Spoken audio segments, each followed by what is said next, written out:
Assalamualaikum warahmatullahi wabarakatuh. Kembali lagi bersama saya Muhammad Anurullah, mahasiswa YAI Tabah PGMI semester 6. Nah, kali ini kita akan belajar tentang pendidikan kewarganegaraan atau mata pelajaran pendidikan kewarganegaraan, yang mana pembahasannya pada kali ini adalah tentang peran Indonesia dalam lingkungan Asia Tenggara. Nah, ini nanti akan ada 3 pokok bahasan. Yang pertama adalah organisasi negara-negara Asia Tenggara, kemudian ada bentuk-bentuk kerjasama Asia Tenggara, dan yang ketiga ada peranan Indonesia dalam lingkungan Asia Tenggara.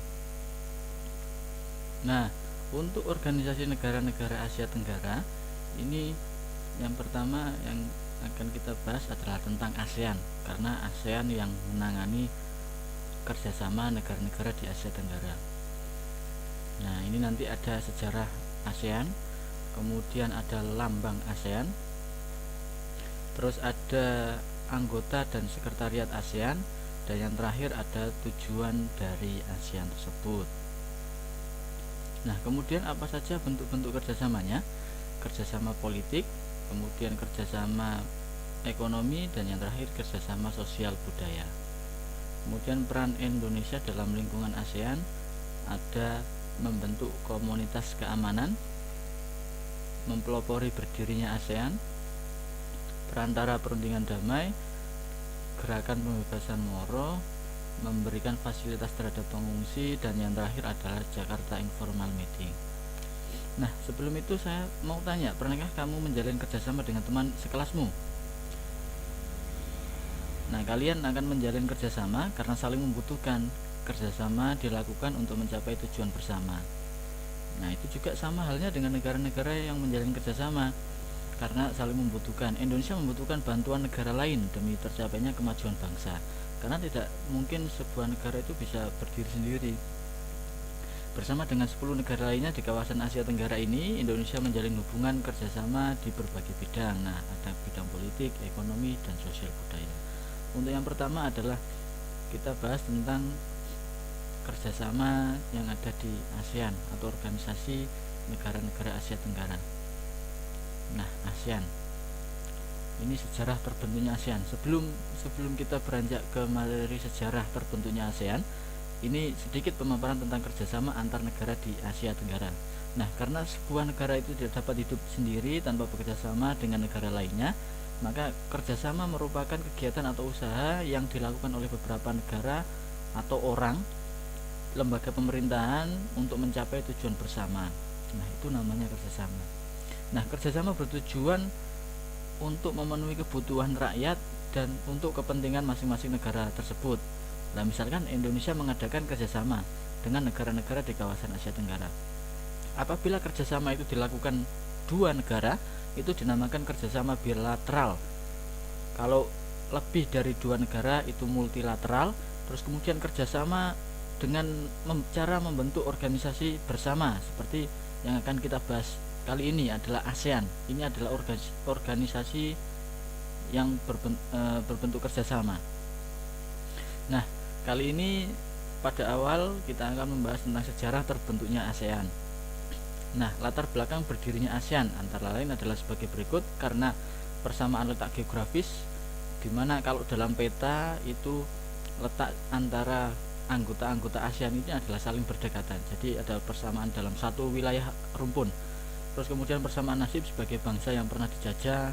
Kalau Indonesia itu pernah dijajah Portugis, kemudian Inggris, dan yang paling lama adalah Belanda, kemudian yang terakhir adalah Jepang. Nah, karena ada persamaan nasib seperti ini, jadi ini melatar belakangi berdirinya ASEAN. Karena bangsa-bangsa yang pernah dijajah rata-rata adalah bangsa-bangsa yang kurang. Terus kemudian adanya perselisihan di beberapa negara yang ada di wilayah Asia Tenggara. Jadi ini ASEAN ini dibentuk agar supaya menjadi jalan perundingan damai. Kemudian berkembangnya paham komunisme yang ditakuti oleh negara-negara Asia Tenggara. karena paham komunisme ini sangat berbahaya ya, karena bisa menggulingkan sebuah negara, jadi ditakuti oleh negara-negara di Asia Tenggara. Nah, inilah yang melatar belakangi berdirinya ASEAN di Asia Tenggara. Nah, sekarang adalah kepanjangan dari ASEAN. Apa sih ASEAN itu? ASEAN adalah singkatan dari Association of Southeast Asian Nations, atau dalam bahasa Indonesia dikenal dengan Perbara, Perhimpunan Bangsa-Bangsa Asia Tenggara. ASEAN didirikan pada tanggal 8 Agustus 1967 di Bangkok, ibu kota negara Thailand. Nah, yang memprakarsai ada 5 negara: Indonesia, Malaysia, Thailand, Filipina, dan Singapura. Nah, diprakarsai oleh 5 menteri luar negeri. Nah, Indonesia pada saat itu menteri luar negerinya atau yang mewakili membentuk ASEAN itu adalah Ada Malik. Kemudian Malaysia adalah Tun Abdul Razak. Nah, kemudian ada Tanap Hotman dari Thailand, Filipina Narciso Ramos, dan yang terakhir dari Singapura ada S Rajaratnam. Nah, untuk dari Indonesia, Ada Malik, seperti apa sih sosok Ada Malik di Indonesia itu atau fotonya? Nah, ini ada fotonya untuk Ada Malik. Nah, ini adalah menteri luar negeri saat itu yang mewakili Indonesia, yang juga menjabat sebagai menteri luar negeri. Nah, ini adalah suasana penandatanganan naskah deklarasi Bangkok. Jadi negara-negara itu berkumpul membentuk sebuah kesepakatan. Nah, kesepakatan itu dimuat dalam naskah deklarasi Bangkok. Nah, sekarang isinya apa? Isinya deklarasi Bangkok. Nah, isi dari deklarasi Bangkok adalah ini: A. Mempercepat pertumbuhan ekonomi, kemajuan sosial, dan perkembangan kebudayaan di kawasan ASEAN. B. Meningkatkan perdamaian dan stabilitas regional. C. Meningkatkan kerjasama dan saling membantu untuk kepentingan bersama dalam bidang ekonomi, sosial, kebudayaan, teknik, ilmu pengetahuan, dan administrasi. D. Saling memberikan bantuan dalam bentuk sarana, pelatihan, dan penelitian dalam bidang pendidikan, profesional, teknik, dan administrasi.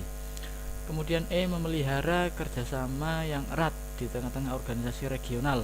Maksudnya regional itu dalam kawasan lingkup Asia Tenggara, dan internasional. Kalau internasional seluruh dunia yang ada. Kemudian poin F yang terakhir adalah memelihara kerjasama untuk memajukan pendidikan, latihan, dan penelitian di kawasan Asia Tenggara. Nah, ini adalah isi dari deklarasi Bangkok. Kemudian berdasarkan isi deklarasi Bangkok tersebut, tercapai sebuah tujuan dari ASEAN. Nah, tujuan dari ASEAN itu adalah mempercepat pertumbuhan ekonomi, kemajuan sosial budaya Asia Tenggara, meningkatkan perdamaian dan stabilitas kawasan dengan jalan menghormati keadilan dan penegakan hukum, meningkatkan kerjasama dan saling membantu untuk kepentingan bersama dalam bidang ilmu pengetahuan dan teknologi atau biasa yang kita kenal IPTEK, meningkatkan kerjasama di bidang pertanian, industri, perdagangan, angkutan, dan komunikasi. Kemudian yang terakhir adalah memelihara kerjasama dengan organisasi internasional dan regional, meningkatkan stabilitas dalam bidang politik dan keamanan. Nah, ini adalah tujuan dibentuknya ASEAN. Kemudian ada keanggotaan ASEAN. Nah, anggota-anggota ASEAN ini semua adalah anggota ASEAN. Kalau di awal tadi ada karena ada persamaan letak geografis. Nah, memang betul ya. Jadi kalau dilihat di peta di bawah ini, semua negara anggota ASEAN letak geografisnya berdekatan atau sama, satu rumpun, satu wilayah, di mana ada Thailand, Kamboja, Malaysia, Singapura, Myanmar, Laos, Vietnam, Filipina, Brunei, dan Indonesia. Nah, ini adalah negara-negara yang menjadi anggota. Pada awalnya anggota ASEAN itu cuma ada 5: Indonesia, Malaysia, Thailand, Singapura, dan Filipina. Terus kemudian pada tanggal 7 Januari 1984 itu Brunei Darussalam bergabung. Lah, Brunei Darussalam ini bergabung tepat seminggu setelah memperingati hari kemerdekaannya. Wah, karena mungkin melihat kerjasama yang dilakukan anggota ASEAN pada saat itu cukup baik, jadi Brunei Darussalam memutuskan untuk bergabung. Kemudian pada tanggal 28 Juli 1995 ini Vietnam mulai bergabung. Setelah itu pada tanggal 23 Juli 1997 Laos dan Myanmar juga bergabung. Sebenarnya pada tanggal 23 Juli ini ada 3 negara yang mau bergabung, Kamboja, Laos, Myanmar, dan Kamboja. Tapi pada saat itu Kamboja sedang ada konflik di negaranya, jadi ditunda untuk bergabung. Rencana tersebut terpaksa ditunda karena adanya masalah politik dalam negeri Kamboja. Nah, meskipun demikian, 1 atau 2 tahun kemudian Kamboja akhirnya resmi menjadi anggota pada tanggal 16 Desember 1998. Nah, ini ya. Jadi semua anggota totalnya secara keseluruhan anggota ASEAN ada 10. Kalau dihitung semuanya ada 10. Nah, ini untuk keanggotaan ASEAN. Nah, sifat keanggotaannya ini adalah terbuka. Jadi seluruh negara di kawasan Asia Tenggara itu boleh ikut. Nah, pokoknya keikutsertaan sebuah negara itu ditandai dengan kesepakatan terhadap tujuan dan juga prinsip dari ASEAN tersebut. Nah, ini untuk keanggotaannya. Kemudian untuk kesekretariatan, sekretariat ASEAN. Nah, karena meningkatnya kegiatan-kegiatan ASEAN, negara-negara ASEAN itu merasa perlu untuk memiliki sekretariat tetap. Jadi kemudian pada KTT Bali yang pada tanggal 7 Juni 1976 itu akhirnya menyepakati atau menyetujui adanya sekretariat ASEAN. Nah, sekretariat ASEAN itu gedungnya didirikan di Jakarta. Sekretariat ASEAN itu dipimpin oleh sekretaris jenderal yang diangkat oleh sidang menteri ASEAN. Kemudian jabatan sekjen itu 4 tahun dijabat secara bergilir oleh setiap anggota negara, setiap negara anggota. Nah, ini berikut ini adalah nama-nama sekretaris jenderal yang pernah menjabat menjadi sekretaris jenderal ASEAN. Nah, ini ada yang pertama HR Darsono, itu dari Indonesia. Terus kemudian Umar Jadi Nyotowiyono juga dari Indonesia. Dan sampai ke poin ke-13 itu yang terakhir yang sekarang menjabat ada Lee Luong Min, itu dari Vietnam, yang menjabat mulai tahun 2013 sampai tahun 2017 sekarang. Nah, ini dia sosok Lee Luong Min yang menjabat mulai 2013 sampai 2017. Saat ini adalah tahun untuk pergantian sekjen ya, kalau Lee Luong Min tidak terpilih lagi, karena sudah 4 tahun. Nah, ini adalah lambang dari bentuk ASEAN. Lambang ASEAN itu sebuah lingkaran melingkar dan ada warna kuning, warna merah, warna biru, dan warna putih. Nah, untuk penjelasannya adalah warna ini adalah batang padi, yang garis-garis ini, seleret-seleret ini itu adalah ikatan batang padi 10, jumlahnya 10 karena anggotanya juga ada 10, menggambarkan cita-cita untuk saling bekerja sama dan sesuai dengan jumlah anggota. Kalau dihitung silakan dihitung, jumlahnya ada 10 ikatan batang padi. Kemudian lingkaran ini menggambarkan persatuan ASEAN. Jadi kenapa kok lingkaran tidak kotak? Nah, lingkaran ini adalah digambarkan sebagai persatuan ASEAN. Kemudian ada warna biru di tulisan dan lingkaran paling luar, itu menggambarkan kedamaian dan kestabilan. Jadi warna biru itu menggambarkan kedamaian dan kestabilan. Kemudian warna dasar merah ini menggambarkan keberanian dan kedinamisan. Setelah itu warna kuning menggambarkan kemakmuran dan warna putih. Nah, warna putih setelah lingkaran biru yang paling luar itu menggambarkan kesucian. Jadi lambang ini setiap gambar dan bentuknya atau warnanya itu mempunyai filosofi sendiri-sendiri.